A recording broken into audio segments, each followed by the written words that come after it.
Welcome to This Explainer.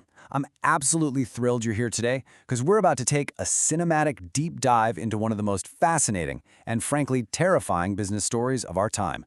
We're looking at a billion-dollar corporate collapse, the story of Nokia. This isn't just some dry history lesson, it's a gripping narrative about power, hubris, and the brutal reality of the tech world. Whether you're an entrepreneur, a business student, or just someone who loves a good story about how empires rise and fall, you're definitely going to want to stick around for this one. Almost 50%. Let that sink in for a second. Back in 2007, Nokia didn't just participate in the global smartphone market, they literally owned it. I mean, think about the devices in your pocket or your friends' pockets back then. If you close your eyes, you can probably still hear that iconic polyphonic Nokia ringtone, right? They were an absolute titan. They were generating record-breaking profits and enjoying this unprecedented level of absolute global dominance that most companies can only dream of. Honestly, they were completely untouchable. But here's where our story takes a dramatic, chilling turn. Just 5 years later, they were almost completely gone. By 2012, that untouchable giant, that absolute titan of industry, had completely evaporated from the top of the leaderboard. And the crazy thing is, this wasn't a slow, decades-long decline. This was a total freefall. It was an overnight evaporation in the grand scheme of corporate timelines. The sheer speed of this collapse is exactly what makes it so breathtaking. Which brings us to the central mystery we're unpacking today. How did the most powerful phone company in history lose everything? How in the world do you go from owning half the global market to fighting for scraps in just 60 months? Okay, let's dive into this. Section 1. The Unstoppable Giant. So before we can truly understand the fall, we've got to appreciate the sheer heights of their rise. Just look at these numbers from 2007. Nokia was absolutely crushing their competitors, holding nearly half the entire smartphone market share. They were bearing once formidable rivals like Motorola and BlackBerry. They had the supply chains, they had the massive global distribution networks, and their operating profit margins were, quite frankly, shattering records. Every single piece of data suggested they had figured out the perfect, bulletproof formula for eternal corporate success. They were the undisputed kings of the mountain. And they didn't just get lucky, you know? They built this empire brick by brick. Quite literally, if you remember the famously indestructible Nokia 3310. That phone was so durable it could probably survive a nuclear blast, or at least, break the sidewalk if you dropped it. Combine that rugged hardware with highly addictive built-in features like the game Snake, and you had a pure recipe for consumer obsession. As you can see on this timeline, they launched incredibly popular phones, scaled their massive factories, and reached total global dominance. Imagine the ribbon cuttings at new manufacturing plants all over the world. They had a momentum that felt entirely unstoppable, but as we're going to see, momentum can be a very dangerous blinder. Section 2. The Apple Threat.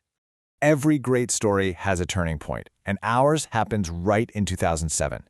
The very same year Nokia is celebrating their peak dominance, Steve Jobs walks onto a stage in California and reveals the first iPhone. The ground instantly shifts beneath them. And this brilliantly illustrates the massive divide that just opened up. On one side, you had Nokia's mindset, hardware first. They relied on the aging, kind of clunky Symbian operating system, which needed physical keyboards and stylus pens. And this was fueled by a deep overconfidence in their existing success. But on the other side, Apple presented a totally new threat. They were software-focused, agile, introducing these wild new capacitive touchscreens and a fully integrated user experience. Nokia looked at the iPhone and saw a fragile device with a bad battery that couldn't survive a basic drop test. Apple looked at the iPhone and saw a pocket-sized computer. Nokia entirely missed the fact that the rules of the game had just changed overnight from hardware to software. Section 3. Fatal Executive Blind Spots. Because here's the thing, the failure wasn't just in the technology. It happened right inside the boardroom. Internally, Nokia was completely paralyzed by a toxic cocktail of overconfidence and internal politics. They honestly thought their brand was simply too big to fail. Because they were winning so massively, they felt zero urgency to disrupt themselves, treating their operating system like an afterthought rather than the main event. You had different departments viciously fighting each other for resources, deeply terrified of cannibalizing their existing massive hardware profits. So, they effectively paralyzed themselves while the agile, hungry threat of Apple sprinted right past them. The ultimate disconnect between the executives and the public was just staggering. Nokia executives stubbornly pushed outdated operating systems, complex menus, and marginal hardware upgrades. Why? Because that's exactly what their existing factories were optimized to produce. But the market reality was radically different. The public was screaming for intuitive touchscreens and seamless internet browsing, and more importantly, they wanted the App Store revolution. Third-party developers were suddenly building massive software value for Apple, while Nokia executives stubbornly tried to keep building everything in-house.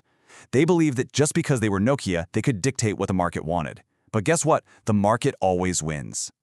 Section 4. The corporate collapse. Well, that massive disconnect between the boardroom and reality finally caught up with them, and the financial ruin was absolute. Just look at the plugs here. From that towering 2007 peak, we see a drastic consecutive drop in market share year after year, happening right alongside collapsing stock prices. Billions of dollars in shareholder value were completely wiped off the map in record time. It got so bad that in 2011, Nokia's newly appointed CEO, Stephen Elop, famously sent an internal memo comparing the company to a man standing on a burning platform, forced to jump into icy waters just to survive. The market realized Nokia was bleeding out, completely unable to answer the software revolution. Empty factories. Departing employees. The human toll of this collapse was absolutely staggering. Once thriving manufacturing towns suddenly went dead quiet. Tens of thousands of brilliant minds who literally built the mobile revolution had to pack up their desks. In Finland, where Nokia was a massive foundational pillar of the national economy, the shockwaves were just devastating.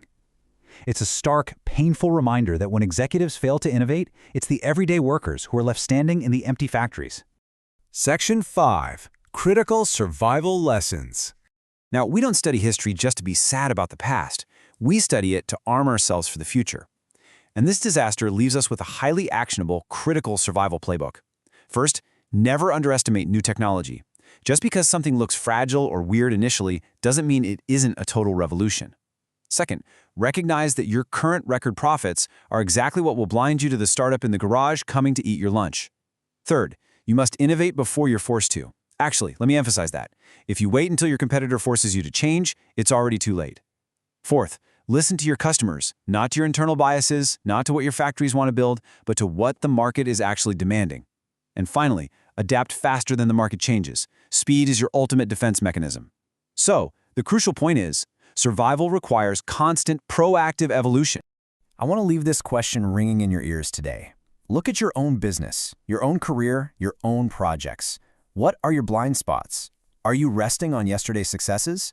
The story of Nokia proves that absolutely no one is immune to disruption.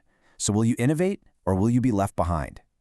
Thank you so much for joining me for this explainer. Keep pushing forward and never stop innovating.